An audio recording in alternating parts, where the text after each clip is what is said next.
पैसा कमा तो लिया, लेकिन उसे बढ़ाएं कैसे? कैसे करें अपने रुपयों का मैनेजमेंट? शुरुआत करें तो करें कहां से? हम देंगे आपको इन सवालों के जवाब। बताएंगे एक ऐसा फॉर्मूला जो है आपकी सारी प्रॉब्लम्स का सलूशन। बस धुआंधार रिटर्न के 9 मंत्र आपको याद रखने हैं। सबसे पहले करें बढ़िया प्लानिंग, फिर रिस्क के हिसाब से करें हर कैटेगरी में एसेट एलोकेशन, और हाँ, इन्फ्लेशन को ध्यान में रखकर अपने अलग अलग टारगेट सेट करें। सबसे जरूरी, हर 3 से 6 महीने में पोर्टफोलियो का रिव्यू करें और जरूरत लगने पर रीबैलेंसिंग करें। मगर रुकिए, सबसे इम्पोर्टेंट बात जरूर नोट कर लीजिए, और वो है स्टेप अप एसआईपी और पावर ऑफ कंपाउंडिंग। अब आपके दिमाग को 2 टर्म्स परेशान कर रहे होंगे कि आखिर ये स्टेप अप और पावर ऑफ कंपाउंडिंग क्या है। स्टेप अप, जैसा कि नाम से पता चल रहा है, एक कदम आगे, यानी अपनी रेगुलर एसआईपी में सालाना 10% का स्टेप अप करके आप अपने कॉर्पस को दोगुना भी कर सकते हैं। चलिए एग्जाम्पल के जरिए हम समझते हैं स्टेप अप का मैजिक। तो अगर आप 5,000 की एसआईपी 10 साल के लिए करते हैं तो 12% एवरेज CAGR ग्रोथ से 11,61,000 का कॉर्पस बनेगा।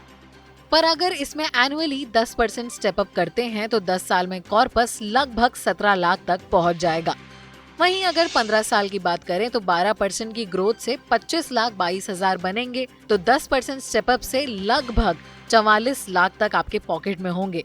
20 साल में नॉर्मल 5,000 एसआईपी से 50 लाख, तो एनुअली 10% स्टेप अप से लगभग 99.5 लाख तक पहुंच जाएंगे। ऐसे ही 25 साल में लगभग 95 लाख का कॉर्पस होगा, तो वहीं सालाना सिर्फ 10% स्टेप अप से आपका कॉर्पस दोगुना यानी 2 करोड़ तक पहुंच जाएगा।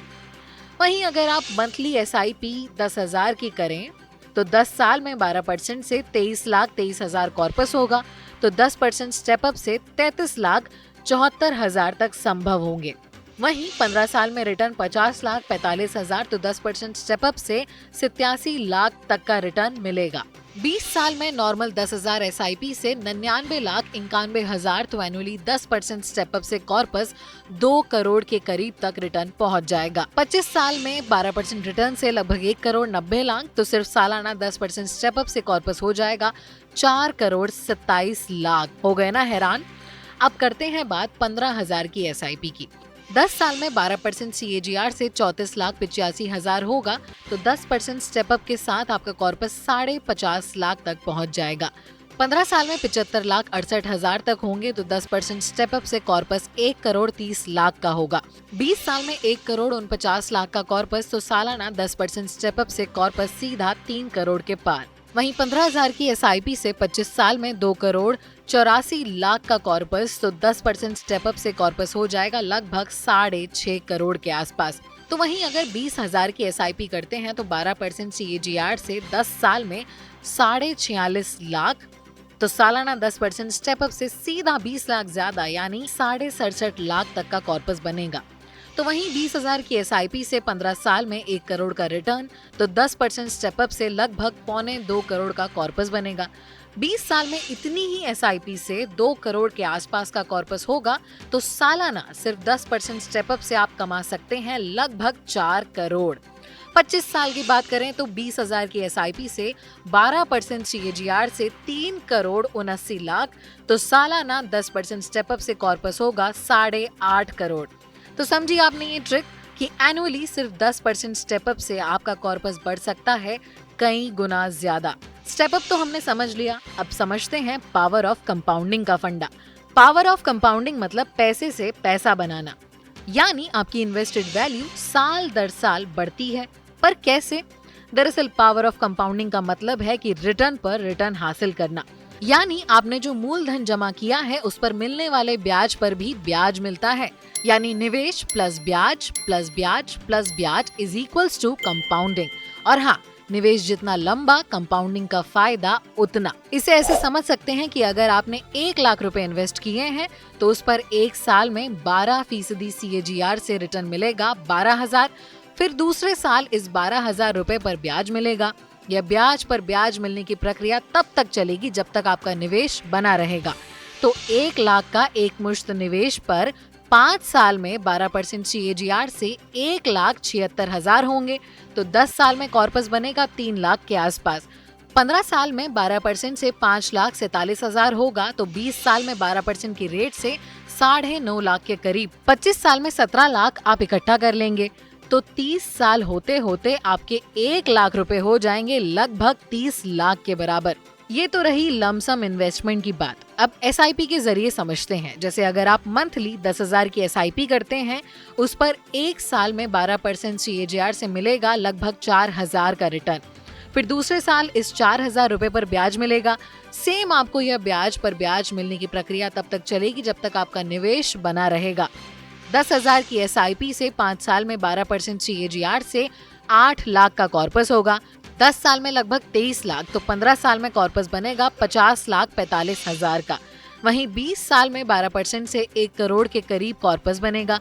25 साल में 12% से लगभग 1,90,00,000 संभव होंगे, तो 30 साल में आपके अकाउंट में होंगे लगभग 3.5 करोड़। पर हाँ, पावर ऑफ कंपाउंडिंग का फायदा तभी मिलेगा जब आपका निवेश लंबा होगा।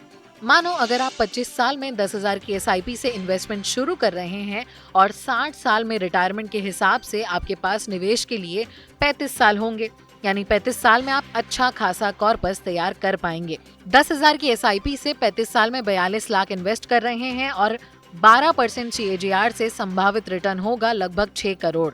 तो रिटायरमेंट के समय आपका कॉर्पस होगा 6.5 करोड़ का, मतलब इन्वेस्टेड अमाउंट कम और रिटर्न वैल्यू ज्यादा। इसी तरह अगर आप निवेश 1 साल बाद यानी 26 साल में इन्वेस्टमेंट शुरू करते हैं, तो 60 साल में रिटायरमेंट के हिसाब से आपके पास निवेश के लिए 34 साल का समय होगा और 10,000 की SIP से 34 साल में 40 लाख इन्वेस्टमेंट होगा और 12% से संभावित रिटर्न होगा लगभग 5 करोड़ 34 लाख का। तो रिटायरमेंट के समय आपका कॉर्पस होगा 5 करोड़ 75 लाख।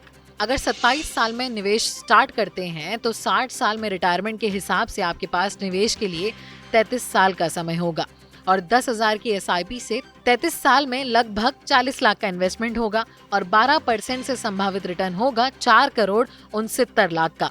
तो रिटायरमेंट के समय आपका कॉर्पस होगा लगभग 5 करोड़। अगर 28 साल में इन्वेस्टमेंट स्टार्ट करते हैं, तो 60 साल में रिटायरमेंट के हिसाब से आपके पास निवेश के लिए होंगे 32 साल और 10,000 की SIP से 32 साल में लगभग 38.5 लाख का इन्वेस्टमेंट आप करेंगे और 12% से आपको मिलेगा 4 करोड़ के आसपास का रिटर्न। तो कुल कॉर्पस बनेगा लगभग 4.5 करोड़ का। निवेश 28 की जगह 29 साल में शुरू करते हैं, तो आपके पास रह जाएंगे 31 साल, यानी 31 साल में 10,000 की SIP करते हैं तो लगभग 37 साल का इन्वेस्टमेंट आप करेंगे और 12% से आपको मिलेगा करीब 3.5 करोड़ के आसपास का रिटर्न। तो कुल कॉर्पस बनेगा लगभग 4 करोड़ का। वहीं अगर निवेश 30 साल में शुरू करते हैं, तो अब आपके पास रिटायरमेंट के लिए रह जाएंगे 30 साल, यानी 30 साल में 10,000 की SIP करते हैं तो 36 लाख का इन्वेस्टमेंट होगा और 12% से संभावित रिटर्न होगा लगभग 3 करोड़ का, यानी रिटायरमेंट के समय आपका कॉर्पस होगा लगभग 3.5 करोड़ का।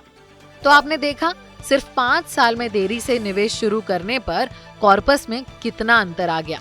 25 साल में इन्वेस्टमेंट शुरू करते हैं तो कॉर्पस होगा 6.5 करोड़ और 30 साल में निवेश शुरू करते हैं तो कॉर्पस होगा इससे जस्ट हाफ, यानी 3.5 करोड़ का।